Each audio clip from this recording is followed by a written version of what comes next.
بسم اللہ الرحمن الرحیم۔ معزز ناظرین السلام علیکم۔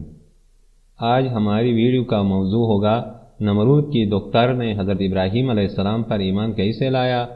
مورخین کا بیان ہے کہ آتش نمرود کے گلزار بننے کے واقعات اور اس وقت کے دیگر حالات دیکھ کر حضرت لوط علیہ السلام اور جناب سارہ نے ایمان ظاہر کیا اور رعزہ بنت نمرود ایمان لائی۔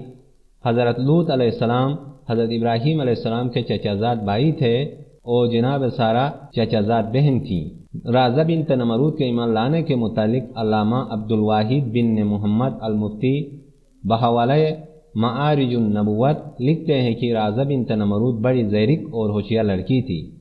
اس نے جب حضرت ابراہیم علیہ السلام کے آگ میں ڈالے جانے کو دیکھا تو بڑے اصرار سے اپنے والد کو اس بات پر راضی کیا کہ اسے اس منارے پر جانے کی اجازت دی جائے جس پر سب لوگ بیٹھ کر حضرت ابراہیم علیہ السلام کو دیکھ رہے ہیں۔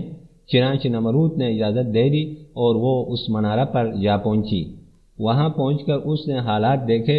اسے یہ دیکھ کر بڑا تعجب ہوا کہ آگ گلزار بن گئی اور بلور کا درخت ان کے لیے لایا گیا۔ اس نے بے ساختہ آواز دی، اے ابراہیم علیہ السلام، میں یہ کیا دیکھ رہی ہوں؟ اے ابراہیم، یہ حالات کیوں کر پیدا ہوئے؟ خدا نے اس کی آواز ابراہیم علیہ السلام تک پہنچا دی۔ حضرت ابراہیم علیہ السلام نے جواب دیا، جس کے دل میں اللہ کی معرفت ہو اسے آگ نہیں جلا سکتی۔ اس نے کہا کہ کیا مجھے اجازت ہے کہ میں اس آگ میں آپ کے ساتھ آ جاؤں؟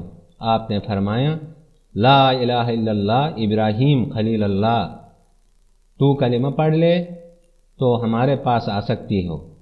اس نے کلمہ پڑھا اور چپکے سے اتر کے ابراہیم علیہ السلام کے پاس جا پہنچی۔ جب آگ کے قریب پہنچی، اسے آگ کے کسی حصے نے اذیت نہ پہنچائی اور وہ حضرت ابراہیم علیہ السلام تک جا پہنچی۔ وہاں پہنچ کر اس نے اپنے ایمان کی تجدید کی اور واپس اپنے گھر باپ کے پاس چلی گئی۔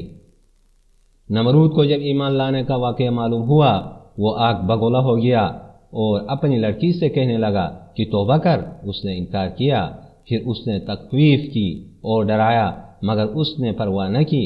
نمرود جب اسے سمجھانے سے عاجز ہو گیا تو اس نے اسے جلادوں کے حوالے کر دیا۔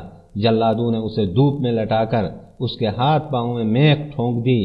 ادھر جلادوں نے اسے سزا دی، ادھر خدا نے جبرائیل علیہ السلام کو حکم دیا کہ میری کنیز کو وہاں سے تندرست کر کے ابراہیم علیہ السلام تک پہنچا دو۔ یہ واقعہ حضرت ابراہیم علیہ السلام کے آگ سے نکلنے کے بعد کا ہے۔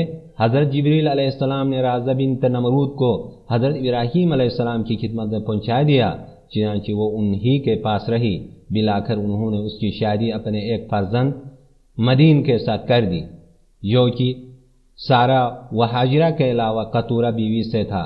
پھر خدا نے اسے یہ عزت دی کہ اس کے سلسلہ رحم میں بہت سے انبیاء کو پیدا کیا۔ والسلام علیکم ورحمۃ اللہ وبرکاتہ۔